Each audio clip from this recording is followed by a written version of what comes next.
We had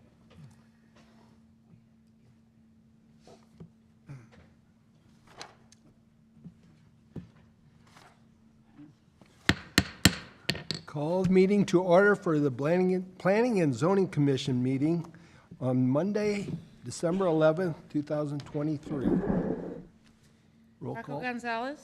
Here. Mark Kleesner. Mark Piantek. Here. Tom Holtmeyer. Here. Mayor Hagedorn. Here. John Boardman. Here. Chuck Watson. Here. Chad Briggs. Here. Carolyn Witt. Mike Wood. Sal Maniaci. Here. Sarah Skeen. Here. Please stand for a pledge of allegiance. Pledge of Allegiance to the flag of the United States of America, and to the republic for which it stands, one nation, under God, indivisible, with liberty and justice for all. First item on the agenda is the minutes from the October 9th, 2023 meeting. Motion to approve? Second. All those in favor? Aye. Any opposed? So moved. Moving on to item number 3, file number 23-1201, annexation Stonebridge Phase 2. And then also item number 4, file number 23-1202, preliminary plat Stonebridge Phase 2. Sal or Sarah? I guess it's me. Okay. So just let me know when I'm doing something not right. We won't even know. You won't? No. Okay, well, for one thing, I don't have it up there yet. Thank you. So we have a voluntary annexation of 18.72 acres off of Beaker Road. It's a Phase 2 or Phase 3? Phase 2. Phase 2 of Stonebridge. They're coming in as R1D, single-family residential. And what else? Yeah, it matches the comprehensive plan. There's the zoning around it is compatible with it, so. Anything by board members? Makes sense to me. Anybody in the audience that would like to speak on this? If not, no further discussion. I'll entertain a motion. Motion to approve, We're doing file number 23-1201 first. first one. The annexation. Yes, the annexation, first one. Sorry. Motion to approve. Second. First and second. All those in favor? Aye. Any opposed? Moving on to file number 23-1202, preliminary plat Stonebridge Phase 2. Any questions or comments? I have a few. Yeah, we'll have to go through the slides here. Yeah. Let her go through what she needs to do first. So we have 51 single-family lots and 2 new streets. One's Lane Spring Road and one is Nats View, and they're both cul-de-sacs. It's extension of Cove Cattle Drive that was already approved in the last phase.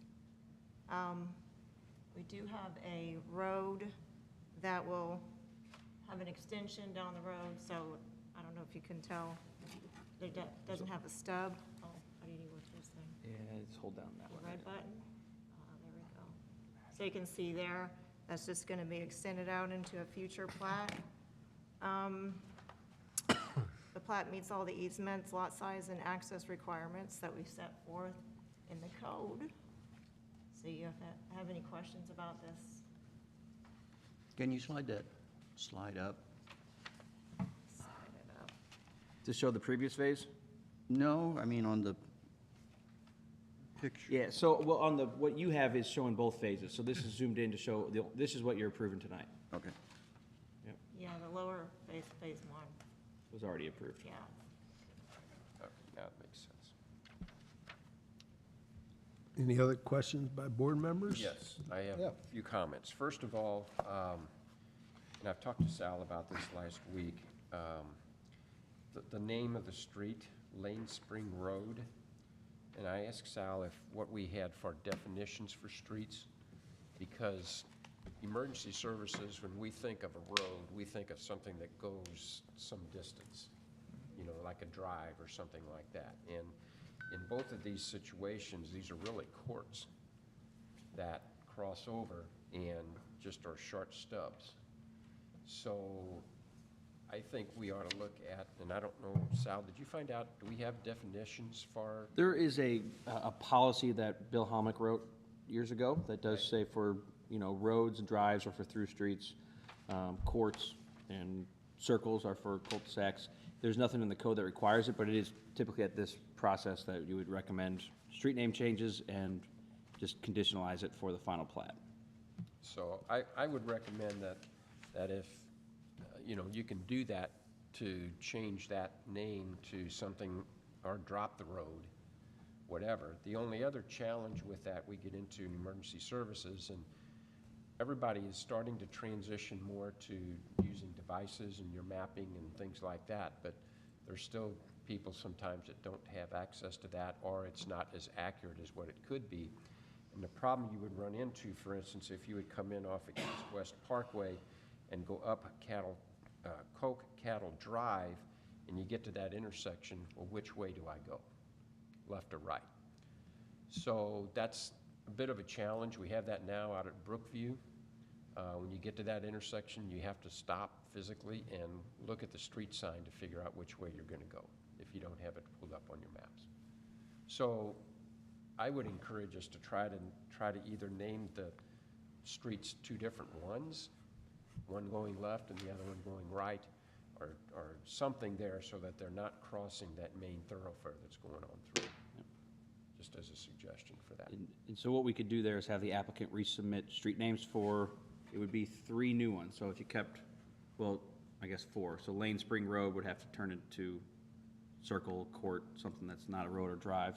And then you'd have to add, a different street name here, and a different street name here. Yeah, all the ones on Overlook at Weber Farms, each one of those are like different. That's correct. And I will say, we had, and I had this conversation with John, we had, with other plats, encouraged the developer to keep the street name through, that way it's not changing every intersection, but it brought up a good point that when it's not a through street, it should be separated. Right. It If it's should a be 2 through street, streets. that's a different ballgame. And I'm not opposed to just like saying Nats View, and I know he's got a lot of other ones up there that just don't have a drive or don't have any type of designation behind them, and I'm not opposed to that either. It's just, when that's the first thing that caught my eye with that. And then I guess the other thing that I was looking at was the grade. I guess that meets our code is 12%? So 12% is what we have, it is required to be specifically noted on the plat and approved by P and Z. Anything over 10% is a variance, but approved by the commission, not by the Board of Adjustment. We have approved that on every plat from Overlook to this one as well, and Phase 1 of Stonebridge as well has that. When you get to this far south, the topography. We have talked about possibly amending the code for that, but we would like to encourage people to go 10 if possible, so that's something we could do in the future. Well, that gets into a lot of mechanical things when you're working with parking equipment on those kind of grades and things like that. I know our ladder truck, which is a residential, we really use a ladder truck there. Maybe, maybe not. We have already. These houses aren't that big that, maybe we would, but it's very difficult to set that ladder up on a 12% grade because it's just too steep to do it safely. So that was my concern with that, whether or not, that is something that, and I figured you looked at it. But Yeah. just wanted to get some explanation on that. I mean, what's the difference of going from 10 to 12 or from 12 to 10? Is it financial, I'm assuming? Yeah, I mean, it's a It's significant amount blasting of quite a bit of grading. rock. Yeah. Yeah, and if it's, that we had that conversation last time that gets into grading versus blasting, that kind of thing, so. A lot of blasting. Yeah, when you go out there, I went out there today and looked at it. When you look at it, it doesn't look that steep, but When you get used to, especially when you have Overlook, we've done plat by plat, that's no more than 12, starts to kind of become the norm. I know our steep, we went through our street grades around town, and our steepest in town is 14th Street at 14%, right there by, just west of Jefferson. So Mike Allen is more than 10%, so there is some historic. precedent there. The other thing that I talked to Sal about, this really isn't pertinent with Vic's developments, because he doesn't do that, but we may have something come up sometime, and I ran into this down at Chesterfield when I was working, where a developer would come in and develop a large area with a lot of lots and start building houses before streets were in. And what that runs into a problem with is getting emergency services in there to provide that protection. So I asked him if we had any type of code requirements or anything that would require them to have on-site water and storage there that the fire department could draft off of and use for fire protection. And I think you said we don't, correct? No, so if they put an escrow in, which typically, Vic's developments, he puts the improvements in before the houses go up, so it's not an issue. We do allow developers to have an option to escrow all the public improvements, which means they can they can get a final plat and start building the homes before water is in. So that is something, Charles, our city engineer, is in the process of formalizing our improvement plan process right now. We've always had that process. The requirements aren't going to change, but start having an application process and a fee, putting that actually into our system at a step-by-step, so nothing gets missed. And we talked about adding that as a requirement, that if you're putting an escrow up, you have to show in your improvement plan some type of fire protection for the construction site. So just a thought that this kind of reminded me of that happening, because there are quite a few lots going on in there. We will be, He's always done an excellent job of getting. So we will be bringing in the next few months, when the building department is ready, some code changes. Because of the new International Building Code we just adopted, there are some adjustments that are in Chapter 400 relating to fire hydrants. And those changes have to go to P&Z first. So we talked about bundling, if there's any changes with our new improvement plan process, and then with the fire hydrant change, we can add those at the same time. Okay. So, That's all I have, Mr. Chairman. Any other questions, comments by board? Anyone in the audience that would like to speak on this? Vic, do you have any problems with renaming the streets? You want to come on up, please? Yeah, no problem. Coming up with a few more names. And I think you said that one, you wanted to change it to court instead of road. Yeah, or Yeah.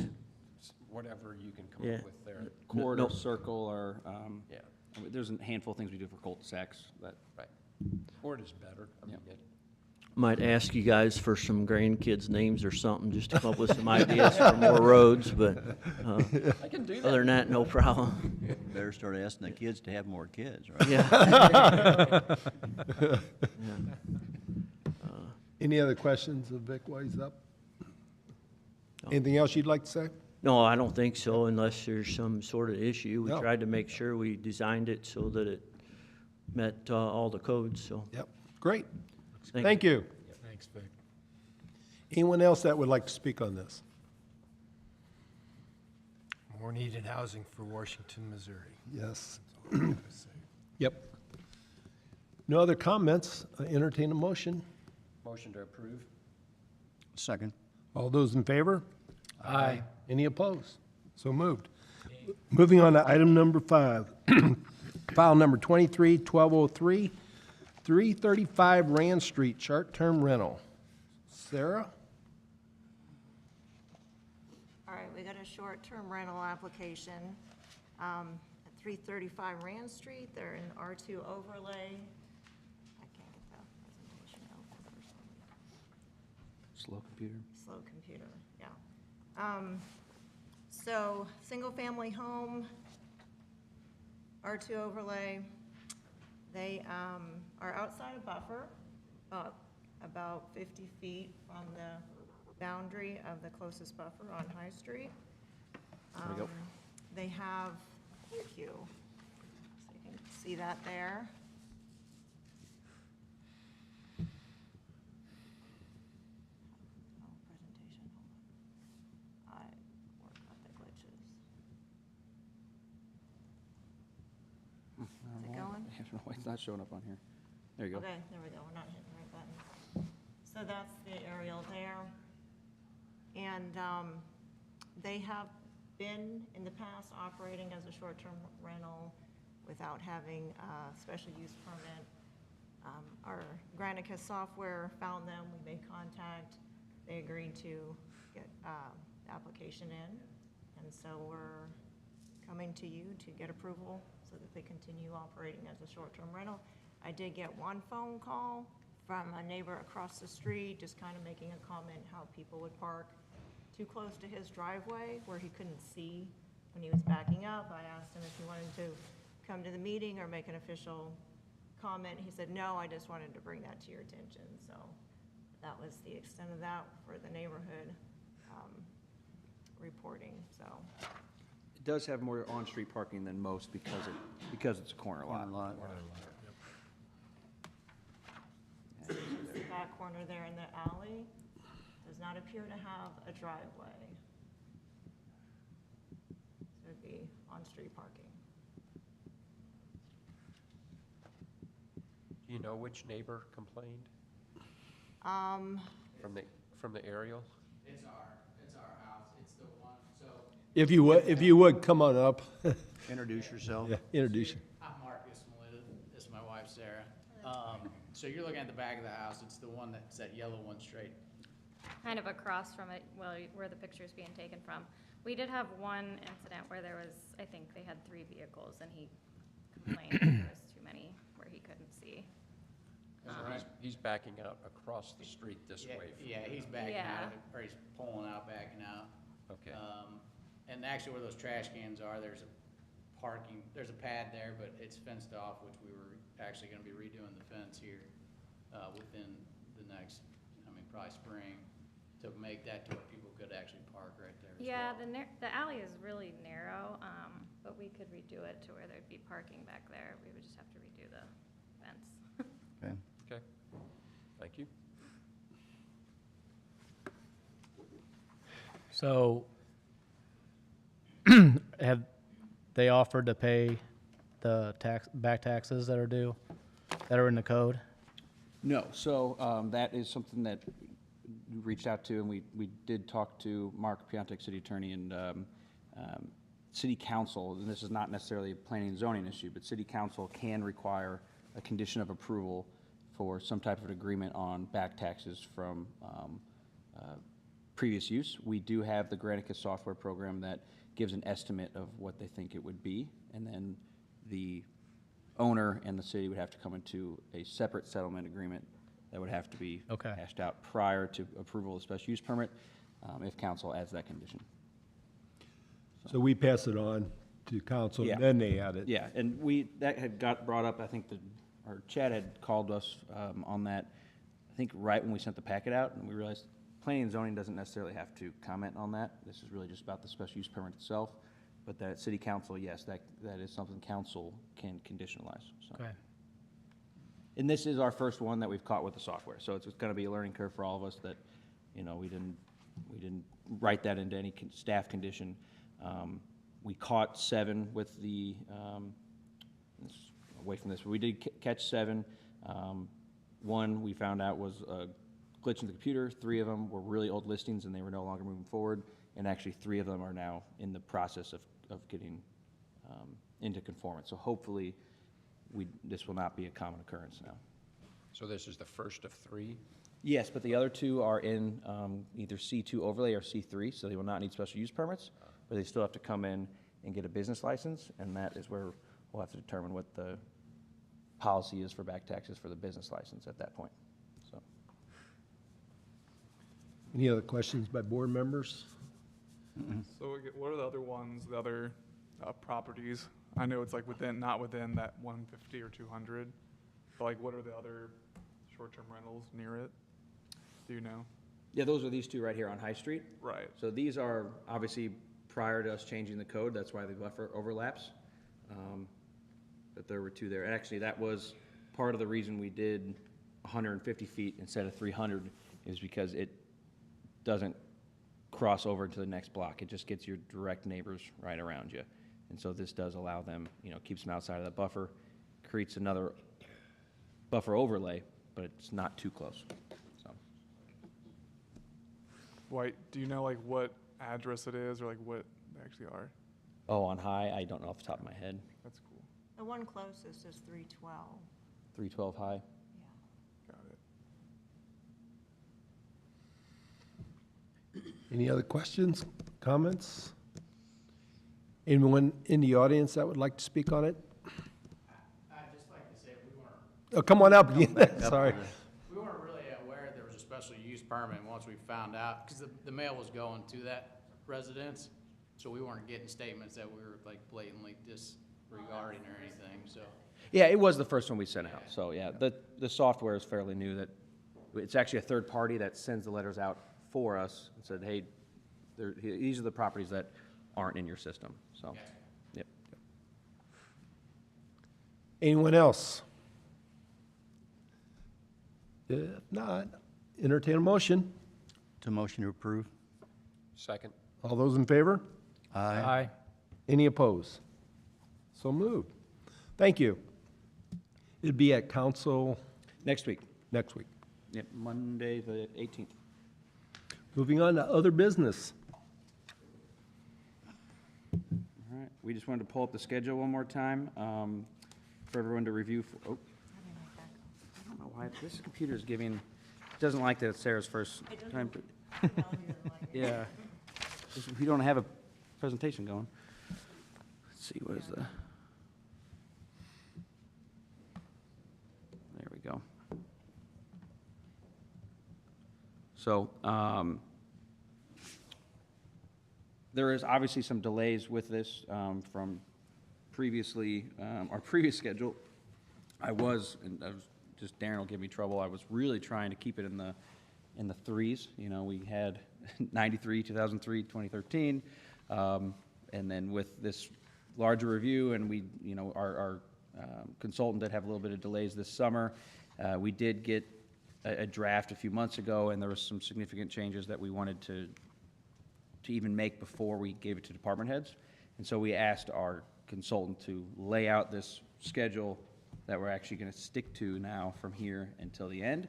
And so last week, we did issue the final review draft to the department heads. The reason we want department heads to review first is that there is not only an implementation strategy that we asked for, more specific than last time, that goes department by department, short-term, medium-term, long-term goals. On top of that, we asked them to come up with departmental goals for years 1 through 3. So actually have individual action items for the first 3 years of the comp plan, and then every 3 years, we can adjust that. And really just kind of keep us on track, keep our departments on track, you know, that it's not just the planning department trying to move this forward or waiting for developments to come that match into it. It lays out action items. So before we pass that along, we wanted to make sure our department heads were comfortable with those goals, the schedule with them, the feasibility. And so they are due back on December 20th to admin, and then we give that back to the consultant. They make those changes, and then the steering committee will get their copy on the 8th. They will get 2 weeks to review before their meeting on the 17th to make comments. Again, send it back to the consultant for them to make those changes, and then we will do our first notice of public hearing at the end of January for the February P&Z meeting. So the good news with the Planning and Zoning Commission is everyone else is getting 2 weeks. You guys will get more than a month, because after the steering committee, we'll be able to send that out. There'll be the first public hearing in February. Council doesn't technically have to approve, but we're going to have a resolution adopting, you know, approving it, endorsing it, I guess is the phrase. The second meeting in February, and then in March, Planning and Zoning can hopefully adopt it, and then we'll be done. So, Will we get the economic development plan as part of this too? yeah, so it is in there. Okay. Technically, there's a section 4 of it that they have as part of the comp plan, and then we can also take it out as its own separate document. And it goes into a little bit more detail. So I will make sure that what they have in there is the full detailed plan. The idea was they would have kind of a shortened version and then kind of an addendum that you can pull out for more details. So, but yeah, we checked with that last time, and they said that, no, what's in there is what we had planned to be able to pull out as an addendum. So. Is Parks the same way? I know there was some talk at first about doing a separate plan. Yes, so we're gonna wait for this to either get adopted or close to it before Parks makes any decisions. They wanna, there's no point in adopting this and then having a different group come up with different goals and objectives for Parks. So, again, that's why department heads are gonna get a review. I'm sure Wayne will take it to the Parks Board before March as well, or before February as well.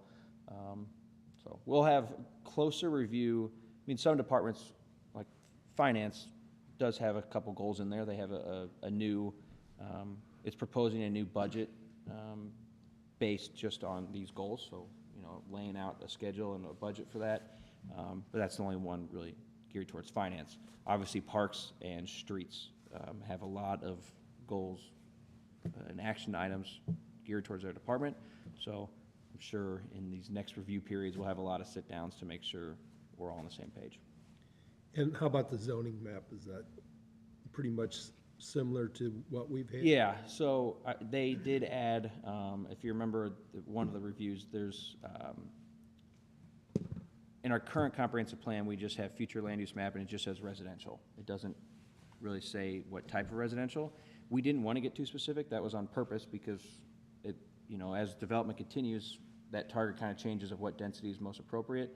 We did have kind of a